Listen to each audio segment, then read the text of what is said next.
دا وایي چې بعض اهل حدیث ملګري د دیوبند په علماو پسې کنځلې او بدې ردې وایي. آیا دا جایز دي؟ اول خو دا خبره زه تاسو ته وکړم، پروپیګنډې نه ځان لرې ساتئ.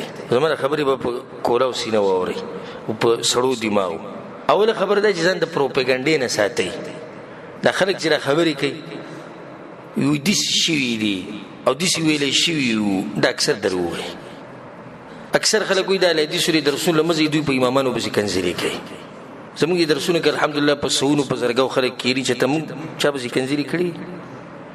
هغه خو د دین امامانو موږ اوسنی چې یو مولا ګوټی غونته کېو په موږ پسې کنځلې کوي، موږ په هغه پسې هم کنځلې نه کوو. ډېر خلک په موږ پسې بدې ردې وي، الحمدلله اوسه پورې موږ چا ته کنځلې نه دي کړي. نه اوله خبره دا ده چې غالبا چې دا کمې خبرې چلېږي چې اهل حدیث دا کوي او دغه کوي داسې کوي، دا دروغ دي. دویمه خبره ده که چېرته ته یو اهل حدیث وینې او هغه په علماو پسې کنځلې کوي، که هغه علما د هر مکتب فکر سره تعلق ساتي، نو موږ دا وایو چې دا کار ناروا دی. او ما تاسو ته دا خبره بار بار وکړه چې زموږ منهج دا دی چې څوک غلطي وکړي ته به غلطي وایو. که هغه زموږ پلار ومي خو هغه ته به وایو چې کار دې څه دی غلط دی، او زموږ دشمن چې ښه کار وکړي نو هغه ته هم وایو چې دا کار دې صحیح دی. نو دا سړی اگر که ځان ته اهل حدیث او سلفي وایي خو د دې دا کار غلط دی چې دی په علماو پسې بدې ردې وایي، او د دې دا کار غلط دی چې دی علما سپکوي. چې د یو عالم په باطل باندې رد کوي وکړه، د دې نه دې نه منع کوو. یو عالم چېرته بیان وکړو پای کې خبره ذکر کړه او خبره کمزوري او منګړت ذکر کړه، نو صحیح ده موږ د ده دا منګړت خبره به خلکو ته بیان کړو چې خلکو ګوره د ده دا خبره کمزوري ده، دا هېڅ خبره نه ده، خو دین دی. خو دومره ده چې هغه ته کنځلې کول د هغه په ذاتیاتو کې لګېده او هغه سپکول، دا طریقه دا د سلفیت طریقه نه ده، او دا هغه طریقه نه ده کومه چې موږ ته قرآن او حدیث ښوولې ده. قرآن او حدیث موږ ته دا طریقه ښوولې ده چې تاسو په باطل باندې رد وکئ خو په ښه طریقې سره رد وکئ. ادعو الى سبیل ربک بالحکمة والموعظة الحسنه، په ښه طریقې سره.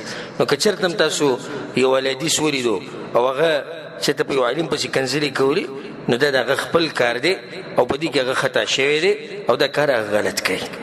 او د یو کس ته داسې څوک ټول خلک نه بدناموي، دا هم ځان سره دا خبره یاده ساتئ. او بله ته دا خبره وکړم چې اهل حدیث هم انسانان دي. څه دي؟ انسانان دي. دا بعض ملګري ما پسې راشي او دا خبره ماته وکړي چې دا سی چلې چې دا خلک که دروغ وایي که دوکې ورکوي که په حدیثونو پورې خاندي او که هر څه کوي علماو ته کنځلې کوي، څوک پې څه نه وایي. خو که چېرته یو اهل حدیث یو ځای کې دروغ وایي نو ټول پسې راپاسي، وایي ته وګوره دې له ځان ته اهل حدیث وایي دې دروغ وایي. نو زه ورته هم خفه کېږم، د خوشحالۍ خبره ده. ولې؟ ځکه چې دې خلکو ته هم پته لري چې دا قرآن او حدیث ولې دي. نو هغوی که موږ یې کوو نو کوو، خو تاسو قرآن او حدیث ولې تاسو یې ولې کوئ؟ تاسو قرآن او حدیث دعوه کوئ نو تاسو څنګه دا خبرې کوئ؟ موږ خو ځه که هر څه دعوه کوو. نو دا زما د زړه نصیحت ته ټولو مسلمانانو ته چې د علماو قدر احترام کوئ. که یو عالم چېرته په باطل ومي نو په ښه طریقې باندې د هغه په باطل باندې رد کوئ، خو هغه سپکوئ ما.